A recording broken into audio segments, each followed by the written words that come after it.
Good afternoon and evening, Burlingame community. Hope everybody's excited about spring break and that you and your family and loved ones have plans for some downtime.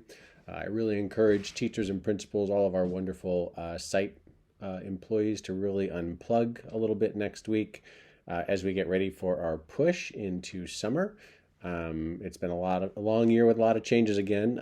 We're back strong and we're doing well, but get that time for yourself, and we appreciate all that you continue to do. Community, just a gentle reminder for everybody that the school district is closed next week. That means that no one will be at the site to answer questions or phones. So please wait until after that week to reconnect with your principals or your teachers by email or phone. And give them the space to catch their breath before we finish up the school year when we come back from spring break. Just remember that when we come back, masking is optional. The county and state and CDC guidelines still say strongly recommended, but it is now going to be the choice of families and parents. If you're interested in the guidelines, finally, after all this time, our county and state and the CDC are aligned. So there's really only one set of guidelines, which is exciting because we're not having to comb through multiple guidelines any longer to figure out pathways and who we're listening to for the best information. So it's great, and it's pleasing to see that alignment finally after so many years.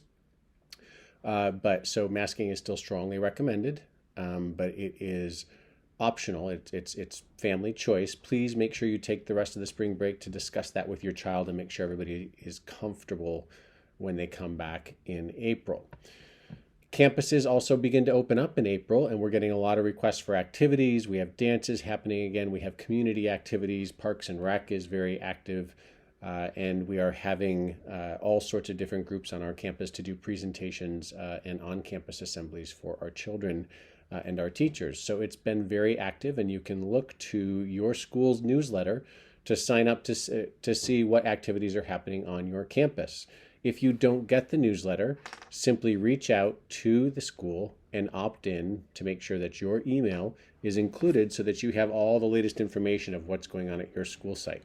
Every school site does do different activities, different assemblies, different community events based on what their PTA and BCE site rep decide to do with the principal. And a lot of that is not just BCE or PTA, but it's teacher driven depending upon what they need in their classroom.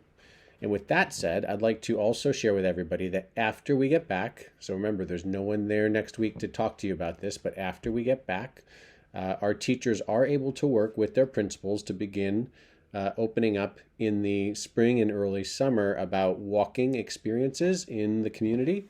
So we do a lot of walking. We used to call them walking field trips. I'm avoiding that term because it seems to be a really charged one for folks. We're doing walking trips in the community again. These are teacher initiated, so they're not at the discretion or decision of outside groups. It's at the discretion of the teacher if they find that the experience augments their curriculum that they teach.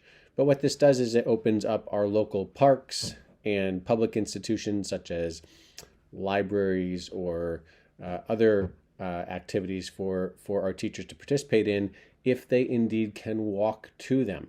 So those are teacher initiated. They still require permission slips, and they still require teachers to work with their site secretaries and principals to make sure that they're approved and aligned with an educational experience and to make sure everybody has permission to go. So that essentially means experiences without any kind of busing transportation needed. One of the interesting things with all of the different things going on is that busing for education as well as public transportation continues to be sort of a murky area for COVID. We're going to let that work out. And our teachers are developing a district-wide field trip experience list by grade level that will be available in May for next year. Give our teachers time to work on that and make sure that the field trips for their grade level are ones that they all agree on, augment their curriculum and education, and that they are interested in potentially offering in the future. That doesn't mean that teachers have to do them.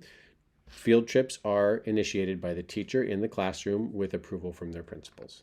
So just to help you all with some clarity.